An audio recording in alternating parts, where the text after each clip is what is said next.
Good evening from Istanbul, Turkey, live at 9 Isabella Tugume here, bringing you the latest updates on what is ongoing at Emmet. Today is the final day of the celebrations with over 30,000 participants here, and everyone believes they have gotten value for their money.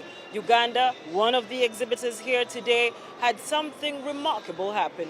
We saw an MOU being signed between Inspire Africa Group and Time Food Group here in Turkey. I want to ask, what is the implication of signing this particular MOU to us as an economy? Mr. Nelson Tugume, the Group CEO of Inspire Africa Group, joins us to share more on what transpired today. Good evening, Nelson. Kindly let our audience know what happened today and what it means for them as the viewers.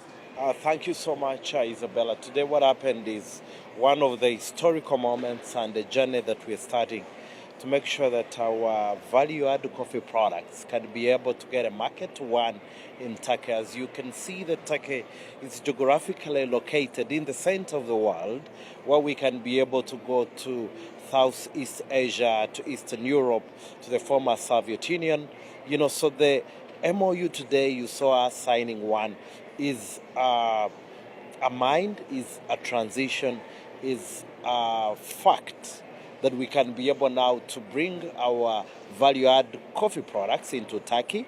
And we already have gotten a commitment from one of the big group, the Time Group that we signed with today, to ensure that this happens in terms of our franchise, distribution, and sales market to grocery shops, to different cafes, that's Horeca, to the different franchises, even franchising our coffees and cafes into Turkey, but only later on as an outlet to other continents, as I've said before. But also, most importantly, that they'll be with us in getting into the coffee marathon, the Africa Coffee Festival that is happening in October, the big coffee marathon that we're going to have that global, international technical know-how and the need for us to take Uganda globally, internationally, and most importantly, recognizing our coffee on the international platform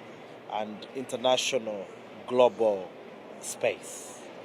Do you believe with the signing of this MOU, a sector that generates less than $1 billion per annum will be able to hit the target of $5 billion in 5 years? If we are able to mobilize just 1 million coffee tourists in Uganda, spending $2,000, you're able to immediately generate $2 billion. I can tell you, $2 billion to go around the coffee park, the areas of Rubirizi, Sinjiro, Mitoma, Rukunjiri, Kanungu. That $2 billion, Isabella, if we can attract it and get into those areas, I can tell you that region will be totally transformed. That's only $2 billion. Then what about the coffee? When you add the value to it, immediately you're hitting your target of $5 billion. So what about if that 1 million people go with 4 kilos of coffee at $40? That's $160 million. And that's the disruption, that's the unconventional means as a country, as a people, that we need to innovate around. Not the usual that we've been doing. This, we must do it different because countries are innovating, people are innovating, and we can't allow ourselves, we can't submit ourselves to remain behind. We must be part of this wagon for where the world, the globe is going. We must be part of this.